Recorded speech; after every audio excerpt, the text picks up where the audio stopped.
심리학이 청춘에게 묻다라는 책을 쓴 정철성 상님은 우리들이 빨리빨리 문화 가운데 조급해지는 여러 가지 모습들을 언급하면서 여러 가지 체크리스트들을 거기에 이렇게 적어 놓았습니다. 다는 말씀드릴 수 없고 혹시 체크하기를 원하시면 이번 주에 교회 홈페이지에 제가 게시해 드리겠습니다. 그러면 한번 하나씩 체크해 보고 거기에서 9개 이상 내가 거기에 해당이 되면 내가 조급증의 현재 증상이 나타나고 있다라고 생각하시면 됩니다.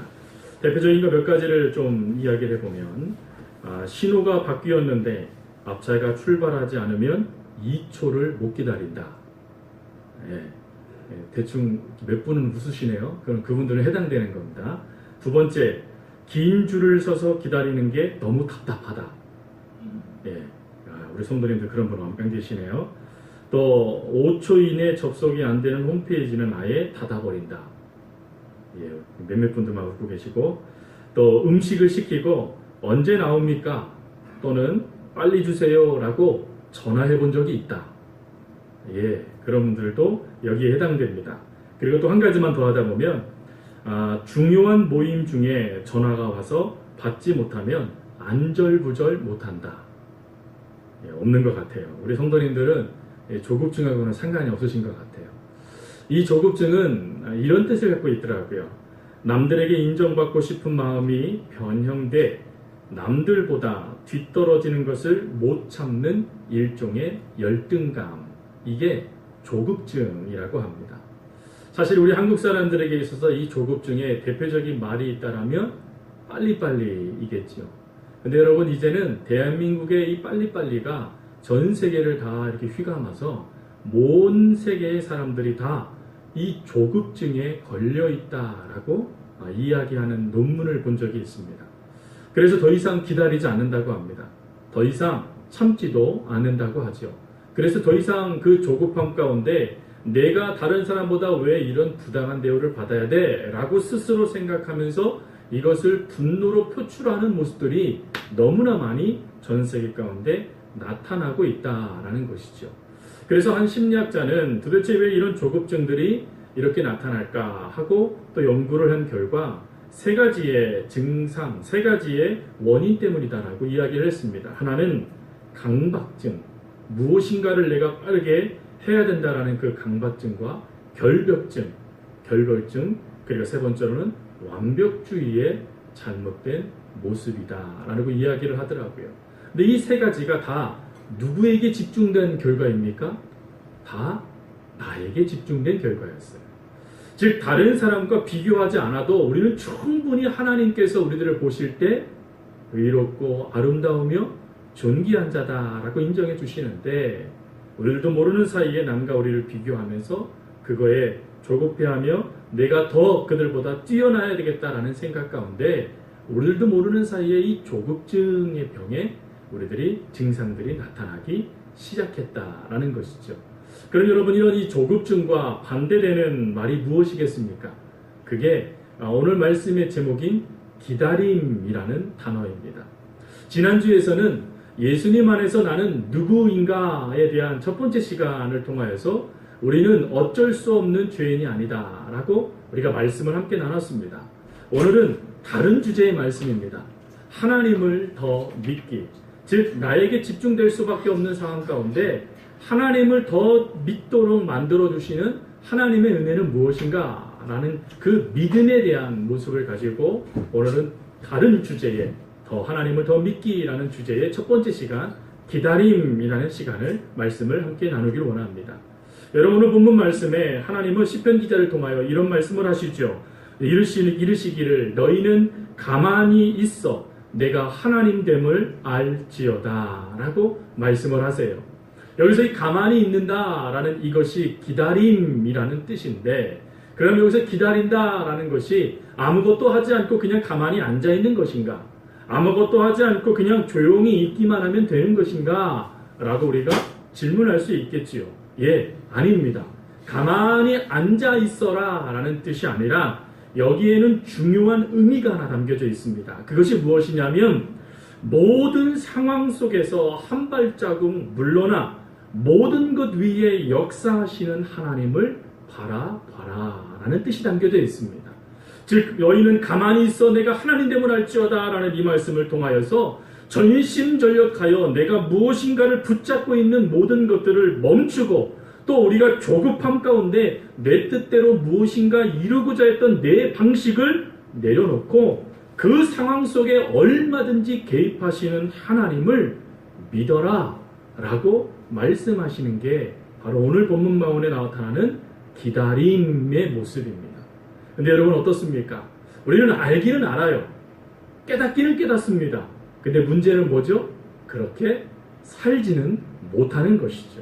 그러다 보니까 하나님을 바라봐야 되는데 사람을 바라보고 또 전심으로 하나님을 붙잡고 의지해야 되는데 지금 내가 붙잡고 있는 그것에 아둥바둥하며 그것조차도 놓으면 내가 죽는 것처럼 우리가 착각하여 이것은 붙잡고 있으면서 하나님 앞에 왜 나를 도와주지 않으세요? 라고 조급하여 부르짖는 것이 우리들의 연약한 모습 아니겠습니까? 더군다나 우리들은요 이 기다림에 대하여 오해하는 것도 있습니다. 무슨 오해냐면 우리가 하나님의 시간표를 오해하는 오해가 있습니다. 여러분 하나님의 시간표와 우리의 시간표가 다르다는 것을 우리 성도님들은 다 아실 겁니다. 특별히 요한계시록 말씀에 보면 하나님의 시간표는 1년이 몇 년 같대요? 1000년 같답니다. 근데 우리는요 하루가 몇 시간입니까? 24시간이에요. 1000년이 되지 못합니다. 우리는 하나님의 시간표에 하나님의 그 유한하신 하나님의 그 무한하신 하나님의 그 시간표에 유한한 존재로 보잘것없는 연약함이 우리 가운데 있어요. 그럼에도 불구하고 우리는 자꾸 뭐라고 생각하냐면 내가 조급하여 안달복달하면 하나님께서 조급해 하시면서 안달해 하시면서 움직일 거야 라는 생각을 갖고 있다라는 것입니다. 과연 그럴까요? 하나님은 여러분들이 조급해 하시고 막 어쩔 줄 몰라 하며 막 짜증내면 하나님은 아이고 그랬어 하면서 오셔서 마치 어린아이를 달래듯이 그렇게 역사하실까요? 이사야서 55장 말씀에 하나님은 이렇게 말씀하십니다. 이는 내 생각이 너희 생각과 다르며 내 길은 너희 길과 다름이니라. 뭐라고요? 다르대요. 즉 우리가 원하는 시간과 하나님이 원하시는 시간이 다르다라는 것을 우리가 인정해야 된다는 것입니다. 그런데 우리는 자꾸 오해함으로 내 시간이 곧 하나님의 시간이다 라고 오해한다는 것이죠. 또 두 번째로 또 오해가 있습니다. 그것이 무엇이냐면 내가 신앙의 영적인 거장, 영적인 거인이 되어지면 이런 기다림, 이런 조급함, 이런 우리를 무너뜨리는 수많은 것들 속에서 절대로 흔들리지 않고 고요함 가운데 믿음의 걸음을 걸어갈 수 있을 것이다 라고 생각하는 것이죠. 여러분 그런데 어떻습니까? 믿음의 거목도 흔들립니다. 영적으로 뛰어난 이들도 두려움에 사로잡힙니다. 그것을 우리는 성경에서 그 예를 찾아볼 수 있지요. 여러분 사도 바울이 하나님의 명령에 따라 말로 전하는 것이 있었습니다. 그게 무엇이냐면 지금 배를 띄우면 우리가 곧 생명의 위협을 받는다는 말이었죠. 그래서 그것을 선포했지만 선장과 군인들이 뱃사람들의 이야기를 듣고는 그 배를 띄우게 되어지죠. 그래서 유라굴라라는 엄청난 거센 바람을 이들이 직접적으로 맞닥뜨리게 됩니다. 여러분 이때 성경 말씀을 가만히 보면 마치 사도 바울이 태연하게 팔짱 끼고 그 모든 풍랑 가운데 머물러 있었을 거라고 우리는 생각합니다. 그러나 하나님께서 사도 바울에게 꿈에 나타나셔서 제일 먼저 하신 말씀이 무엇이었습니까?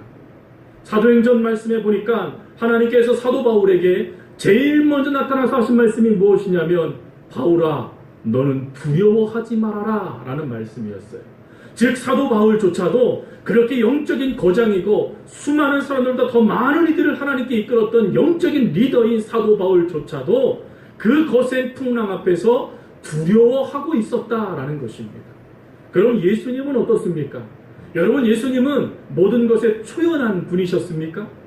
십자가의 그 모든 고통도 이 정도쯤이야 라고 하며 스스로 체면을 거시면서 그 모든 것들을 극복해 나가신 분이십니까? 그렇지 않지요. 예수님은 어떠셨습니까? 예수님은 밤이 새도록 그 십자가의 잔을 놓고 예수님은 기도하십니다. 성경은 이렇게 표현합니다. 땀이 핏방울처럼 변하였다.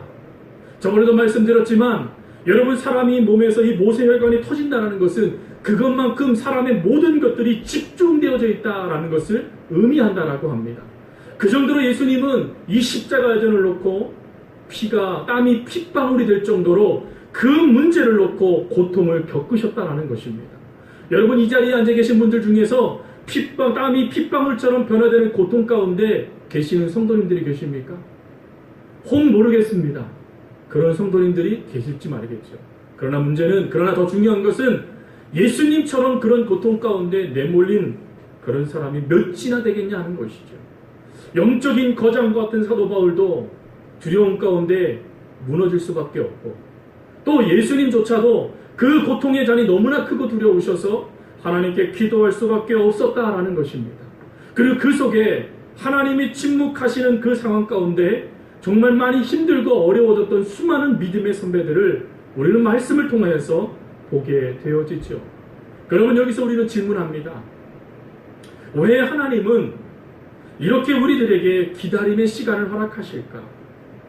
왜 하나님은 우리가 조급하여 그거 하나조차도, 한 시간조차도 견딜 수 없는 그 기다림의 세월을 우리들에게 허락하시는 것일까라는 것입니다. 그 이유는 첫 번째로 이 기다림은 하나님의 소망을 품는 중요한 영적 일이기 때문에 그렇습니다. 지금도 성도님들 중에서 기적이나 또 꿈의 실현을 기다리며 하나님 앞에 기도하고 있지만 다가오는 것은 절망, 다가오는 것은 하나님의 노라는 응답과 같은 것 때문에 힘들어하는 성도님들이 계실 줄 모르겠습니다. 또 그럼에도 불구하고 그 답답한 가운데서도 어찌하든지 간에 좀 하나님을 붙잡고자 오늘도 근간히 그 자리에 버티고 서 있는 성도들도 있을 줄 모르겠습니다. 그럼 여러분, 그렇게 버티고 서 있는 것은 쓸모없는 일, 허황된 일입니까? 그렇지 않다라는 것입니다. 우리 예수 믿는 성도들에게 있어서 그렇게 기다리고 버티고 서 있는 그것은 내가 하나님의 말씀에 귀 기울이겠습니다, 하나님께서 하실 수 있는 영적인 역사가 있음을 내가 믿습니다 라고 하며 그 자리에서 하나님의 뜻을, 하나님의 은혜를 발견하는 영적인 사역의 장소다라는 것이죠. 특별히 여러분, 이렇게 기다림 가운데 우리 속에 무엇이 자라나기 시작합니까? 절망만 자라나는 것이 아니라 하나님께서 우리들에게 왜 이와 같은 것을 허락하셨는가, 그것도 그 속에 하나님의 뜻은 무엇인가를 발견해가는 소망도 우리들에게 더해 주신다라는 것입니다. 특별히 여러분, 이 예를 우리는 예수님을 통하여 확인할 수 있죠. 여러분, 예수님은 마가복음 14장 10절 말씀에 가룟 유다에 의해서 대제사장에게 넘겨짐을 받게 되어졌습니다. 근데 가룟 유다에게만 넘겨짐을 받은 것이 아니라 하나님에게도 넘겨지는, 다른 사람을 위해서 넘겨주는 그런 아픔을 겪은 분이 예수님이셨어요. 그래서 이 일로 말미암아 예수님은요, 줄곧 당하는 신세가 되어집니다. 예수님께서 넘겨지는 그 사건을 통하여서 예수님은 줄곧 당하시고 체포당하시고 대제사장들과 빌라도 앞에 서시고 가시관을 쓰시는 수모를 당하시고 십자가에 못 박히시는 등 아주 속수무책으로 당하시는 일들을 예수님이 겪게 되어져요. 그러면 예수님이 이렇게 그 상황 가운데, 또 심지어 예수님이 십자가상에서 아버지 어찌 저를 버리셨습니까? 라고 말하며 그 하나님의 철저한 하나님의 모든 역사가 단절된 그 자리 가운데 예수님께서 깨달은 소망은 무엇인가 하는 것이죠. 또 십자가상에서 십자가의 고통 가운데 나아가시기 전에 그렇게 울부짖으며 땀이 핏방울이 될 정도로 기도하셨던 그 자리에서 예수님이 깨달은 소망은 무엇인가 하는 것입니다. 그것은 예수님께서 이 땅에 오신 목적, 예수님께서 인류의 죄를 용서하시면서 하나님의 뜻을 품는 참 소망이 무엇인지를 깨닫는 영적인 소망의 자리였다라는 것입니다. 즉, 영적인 소망을 예수님께서 깨닫으신 다음에 비로소 십자가의 그 걸음을 기쁨 가운데 걸어가시게 되어졌고, 그리고 십자가상에서 예수님은 이렇게 말씀하셨지요. 다 이루었다. 무엇을요? 하나님의 소망을 말입니다. 즉, 그 소망을 온전하게 깨닫고 다시금 정립하는 시간으로 예수님은 기다림이라는 시간을 사용해 가셨다라는 것입니다. 사랑하는 성도 여러분, 혹시 여러분들 가운데도 이런 기다림의 시간 가운데 계시는 성도님이 계십니까? 또 지금 우리는 우리의 인생 가운데 그 자리 가운데 기다림의 자리 가운데 우리는 허비하는 허무한 인생을 살아가고 있는 것입니까? 아니요. 그렇지 않습니다.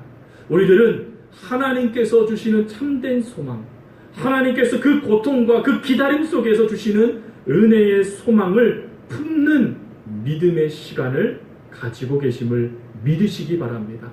하나님은 우리들에게 믿음을 갖게 하세요. 참 소망을 품게 하세요. 그 절망과 그 고통과 어쩔 수 없는 그 상황 가운데 하나님을 향한 소망을 품게 하시는 분이시다라는 것입니다. 그리고 두 번째 은혜는 무엇이냐면 하나님은 이런 기다림을 통하여 소망만 품게 하시는 것이 아니라 우리를 영적으로 변화시켜 가신다라는 것입니다. 여러분, 우리의 시간은 무한하지 않죠. 유한합니다. 우리의 인생 상황을 바라보신 하나님은 무한하신데 우리는 유한해요. 그래서 늘 그 시간에 하나님과 우리 사이에 그 시간의 간극에 허덕이면서 그 문제를 해결하지 못하여 오늘도 전전긍긍할 수밖에 없는 것이 저희들의 모습이에요. 그런데 그런 속에서 하나님께서 우리들에게 소망을 주셨어요. 그 소망은 무엇이냐면 하나님께서 그 삶을 통하여 허락하시는 인생이 있다는 것입니다. 하나님께서 그 소망을 통하여 하나님이 계획하신 것이 있다는 것을 깨달아 주셨어요. 근데 문제는 내가 달라지지 아니하면 그 소망은 단지 꿈과 같은 이야기밖에 되지 않는다는 것입니다. 하나님이 아무리 뛰어난 믿음을 주시고 아무리 뛰어난 비전을 주시고 아무리 큰 소망을 주셔도 내가 믿음으로 반응되어지는 내 삶이 변화되지 아니하면 여전히 내 하나님보다는 세상을 주목하고 여전히 하나님보다는 더 의지할 것이 많다라고 다른 것을 붙잡고 있는 내 영적인 상태가 변화되지 아니하면 이 소망도 하나의 꿈과 같이 사라져버리는 모습으로 달라질 수밖에 없다라는 것입니다. 그래서 하나님은 우리들에게 소망을 주시면서 우리들을 변화의 자리로 기다림이라는 시간을 허락하신다라는 것입니다. 여러분, 요한복음 11장에 그 예가 있습니다.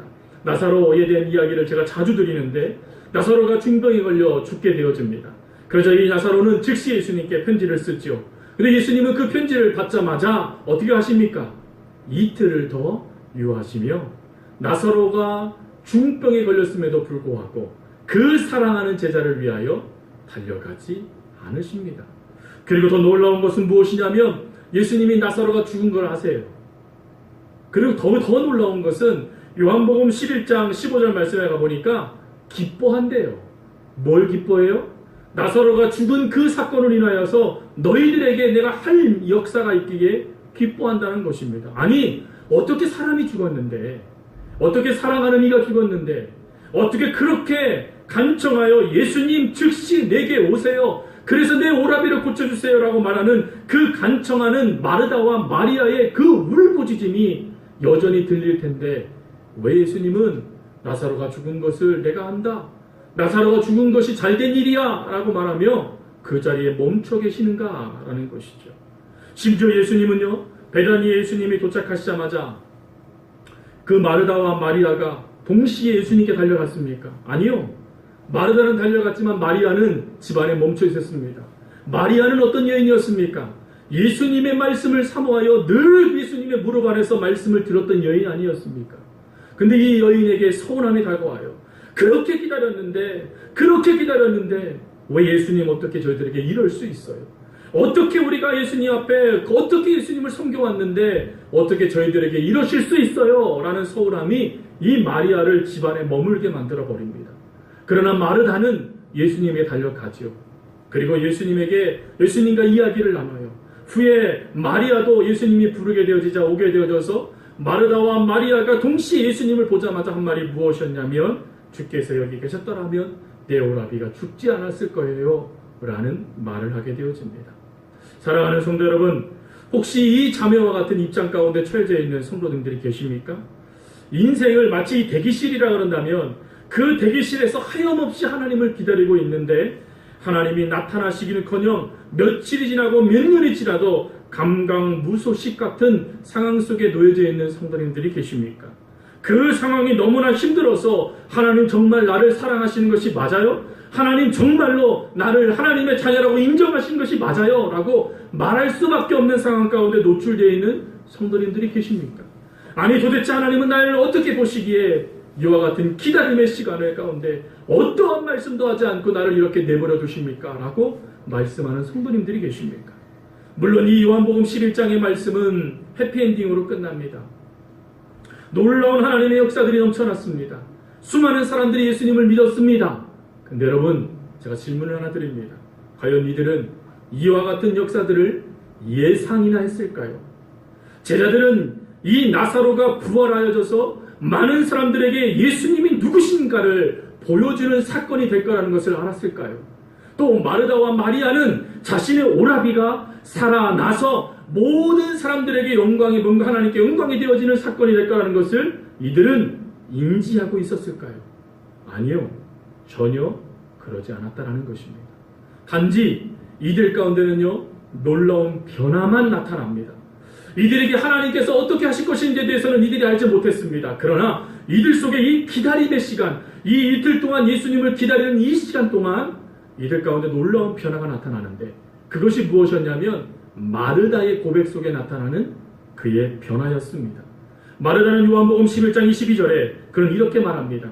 그러나 나는 이제라도 주께서 무엇이든지 하나님께 구하시는 것을 하나님이 하실 줄 아나이다. 무슨 말입니까? 절망적인 상황은 변화되지 않았어요. 아니, 오히려 더 절망이에요. 왜요? 예수님이 알면서도 안 오셨거든요. 예수님이 알면서도 안 도와주셨거든요. 그런데 그 상황 가운데 소망이 자라나는 거예요. 하나님이면 하실 것 같아.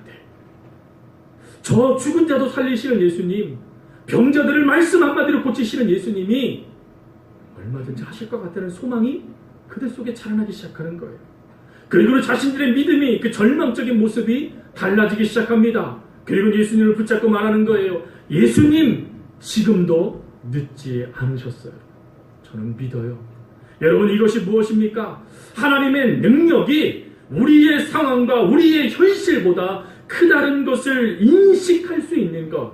하나님의 역사가 내가 기대한 것보다 더 위대하며 더 놀랍다라는 것을 온전하게 믿을 수 있는 영적인 변화가 지금 마르다에게 나타나고 있더라라는 것입니다. 여러분, 기다림은 그래서 복인 것입니다. 왜요? 하나님에 대해서 온전히 깨달을 수 있는 은혜가 우리에게 주어지거든요. 예전에는 하나님을 말씀으로만 들었어요. 예전에는 하나님을 소문으로만 들었어요. 그런데 이제 내가 내 안에서 영적인 변화로 인하여서 그 하나님을 갈망하기 시작하는 것입니다. 하나님 그렇습니다. 하나님은 얼마든지 모든 것이 가능하신 분이십니다. 지금 이 순간에도 하나님이 말씀만 하신다면 내 오라비 세상 사람들이 죽어서 썩어내린다 하지만 그러는 살아날 것입니다. 여러분, 그때 예수님이 하신 말씀, 네가 믿느냐? 그러면 보리라. 영적인 변화는 하나님 우리들에게 반드시 허락하는 단계입니다. 하나님이 우리를 무턱대고 믿음의 단계로 이끄시지 않으십니다. 처음에는 어린아이와 같은 믿음의 단계에다가, 두 번째는 청소년의 믿음의 단계를 세우시고, 그 다음에는 하나님은 성인의 단계로 우리의 믿음을 점점 견고하게 세워져 가십니다. 근데 그 단계마다 하나님 우리들에게 무엇을 허락하시느냐? 기다림의 영적 변화의 단계를 허락하여 주신다는 것입니다. 하나님 내 눈에 보이지 않습니다. 아무것도 내 손에 잡히지 않습니다. 그러나 하나님은 모든 것이 가하십니다. 이것을 믿는 단계로 우리를 변화시켜 가신다는 것입니다. 사랑하는 성도 여러분, 결국 우리의 뜻대로 모든 것이 이루어지지 않고 또 우리의 뜻대로 모든 것이 나타나지 않아도 하나님은 얼마든지 우리의 상황 가운데 하나님의 역사를 이루실 수 있는 분이십니다. 그리고 우리가 기대한 것이 하나님께서 응답하시지 아니하셔도 하나님 편에서 최고의 것을 우리에게 얼마든지 허락해 주시는 분이십니다. 그것을 아멘 할 수 있는 단계로 기다림이라는 믿음의 시간을 허락하시는 것이에요. 그리고 그 믿음의 단계를 허락하신 다음에 하나님께서 마지막으로 하시는 단계가 있습니다. 그게 세 번째 기다림인데, 그것이 무엇이냐면 하나님이 행하실 일을 기억하며 포기하지 않는 믿음의 단계입니다. 사랑하는 성도 여러분, 우리가 열심히 하나님께 기도하고 소망도 품고 믿음도 세워요. 근데도 불구하고 하나님이 기다림을 허락하시네요. 그러면 우리가 품은 이 생각 내려놓아야 될까요? 우리가 지금까지 움직였던 모든 것 실패로 인정해야 될까요? 그리고 지금까지 내가 했던 모든 것들을 포기하고 다른 것을 기다려야만 하는 것일까요? 그렇지 않습니다.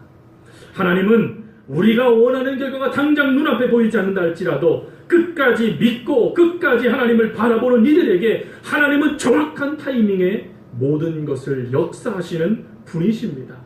즉 상황이 내 뜻대로 풀리지 않아도 하나님의 인도하심을 내가 의심하지 않고 그리고 원하는 승리의 모습들이 내 안에 보여지지 않는다 할지라도 하나님을 철저하게 신뢰하며 나아갈수록 하나님은 끝내 이루시리라 라는 말씀처럼 우리들의 인생 가운데 반드시 필요한 하나님의 은혜들을 더해 주시는 분이시다라는 것입니다. 그런데 우리들은 이 조급함 가운데 너무나 쉽게 포기해요. 우리는 너무나 이 조급함 가운데 쉽게 좌절합니다. 하지만 여러분, 하나님은 우리들에게 뭐라고 말씀하시냐면 이 기다림 속에 너희들은 기억하라 라고 말씀하시는 거예요. 뭘 기억해야 될까요? 여러분, 성경 말씀에 보면 구약에 이스라엘 백성들에게 하나님께서 늘 하시는 것이 있었어요. 그게 뭐냐면 무엇인가 큰 역사를 이루신 다음에 제단을 쌓게 하시는 거예요. 여러분, 제단을 쌓는 모습 중에 대표적인 게 바로 여호수아가 쌓았던 길갈의 제단입니다. 이 길갈의 제단은 여호수아와 이스라엘 출굽했던 이 세대들이 요단강을 정말 마른 땅처럼 건넌 그 사건을 기념하며 돌을 쌓은 것이 길갈의 기념비입니다. 그걸 볼 때마다 무엇을 깨달았을까요? 또 야곱이 베델에서 하나님의 사닥다리를 보게 되어졌습니다. 여러분, 그 자리에 올 때 야곱이 하나님께 뭐라고 약속했습니까? 하나님, 내가 이곳에 제단을 쌓겠습니다. 도대체 그 의미가 뭐겠습니까? 여러분들이 하나님의 은혜를 받을 때마다 여러분들의 집 마당과 베란다에다가 돌단을 쌓으라는 뜻입니까? 그것이 아니에요.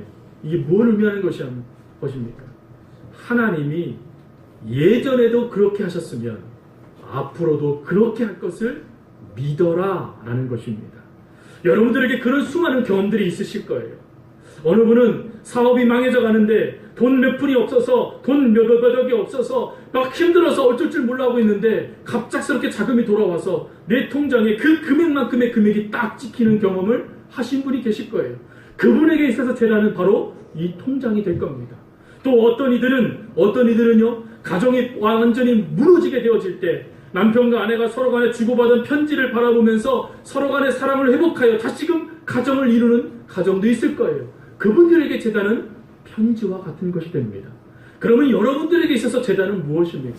성경 구절이십니까? 한 분이십니까? 한 지역이십니까? 아니면 한 건물입니까? 여러분들이 그 하나님의 은혜를 기억할 수 있는 제단, 그 제단이 여러분 가운데 있음을 다시금 기억해내야 된다는 것이에요.